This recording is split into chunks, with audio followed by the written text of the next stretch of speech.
Alright, hello, it's me, Detective Classic. That's right, I'm back on the case to discuss my favourite cases in the game Noire, which is one of my favourites from the last decade. The setting is Los Angeles 1947, which looks amazing and has so much detail. I just love driving around the city in free roam, but there are some crimes to be solved as I count down my top 5 LA Noire cases. I will be including the DLC cases, and it goes without saying there will be some spoilers in this video, but nothing too major. Let me know which ones you enjoyed the most and were the most memorable. With that being said, let's start the countdown. You're off the hook. For now. Sorry. Sometimes you have to shake the tree to see what falls out.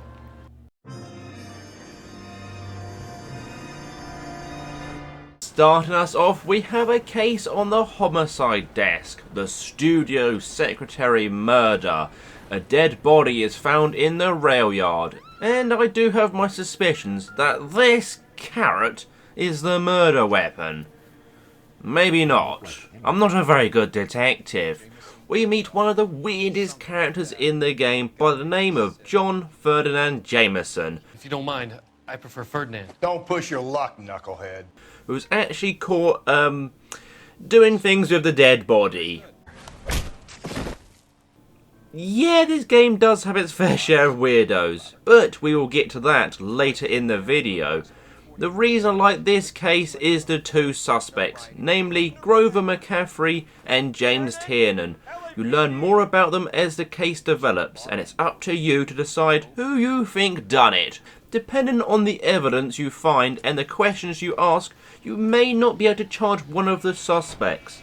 I do like the cases where there doesn't have to be a huge shootout or action scene, as sometimes I feel like those action sequences are a bit forced and it brings you a bit out of immersion.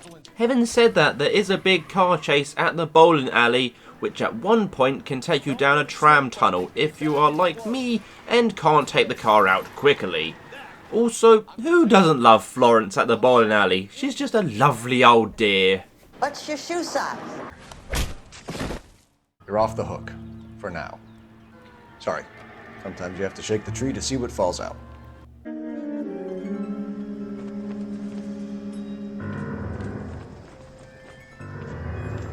So, in at number 4 is the Black Caesar. This is the first case on the Vice desk, alongside the very shady Roy Earl. To start the case, you must report to the scene of two dead junkies, before realising this isn't just a small problem, as it's actually army-issued morphine causing their deaths. The voice acting is some of the best in this case, with both Jermaine Jones and Marlon O.T. being some of the most memorable interrogations in the game. So, I look like some kind of criminal genius to you. That what you saying, motherfucker? Also, there is a lot of fistfights and chase sequences in this case. It seems like everyone wants to run and fight. They do say an innocent man wouldn't run, but then in pretty much every case in this game, everyone runs. So either everyone has something to hide, or maybe the makers of the game just want to add as much action as possible. Each interview will lead you further up the chain until you reach a crescendo shootout at the Polar Bear Ice Company. Even at one point there's a guy throwing furniture at you. You're off the hook. For now. Sorry. Sometimes you have to shake the tree to see what falls out.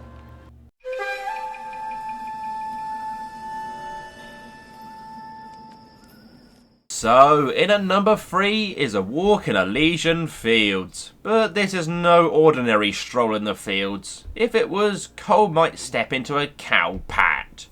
Whereas in this case, he steps into a web of dirty cops and officials. And some of them definitely do stink, and they need a bath. Who would have thought people at the top would be so shady and dirty? Alright, everyone thought that. But this is a case on the arson desk. In what might seem like a regular house fire caused by a boiler, Cole doesn't agree and wants to investigate Leland Monroe, who is the president of Elysian Fields Developments. Despite being asked not to by his superiors, this only pushes him to ask more questions. I really like this case because this is where the plot starts to thicken, and I do like a nice thick plot, as you start to discover more about the dirty underbelly of police work.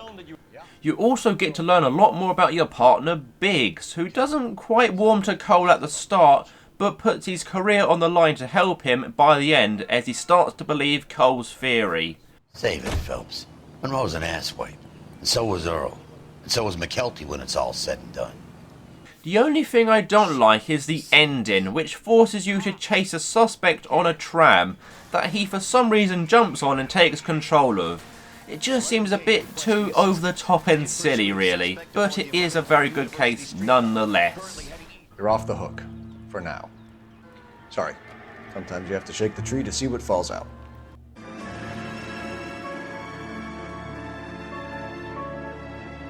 So, originally a DLC, in at number 2 is the Council's Car, a case for Phelps and Burkowski. You have to investigate the theft of a diplomatic vehicle belonging to one Francisco Valdez, who is the Consul General of Argentina in Los Angeles. It also includes my favourite interrogation in the game, with one Oswald Jacobs. Oh no. Tooting and hollering and yelling obscenities at me in Mexican. When the game came out, it was advertised that you'd have to read subtle, remember that, subtle facial expressions to determine if the person was lying. Jacobs, on the other hand, must be the worst poker player ever with a face like that. Not only is there Jacobs, but you get some of the most colourful characters in the game, with William, Dewey and Valdez both giving great interviews. You fuck young boys, Valdez. The only weakness in this case is there's not really many suspects, with there only really being one.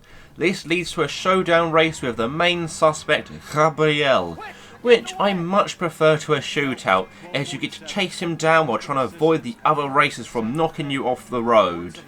Maybe you could come back and do something about those kids. How about we bring you an umpire's mask?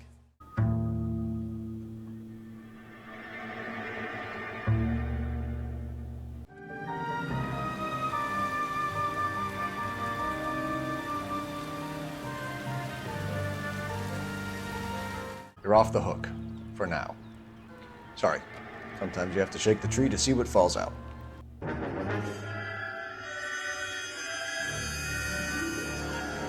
So my favourite case in the game is the Golden Butterfly, another homicide case. This is where the game starts to get very dark, as naked dead women are starting to pile up across Los Angeles.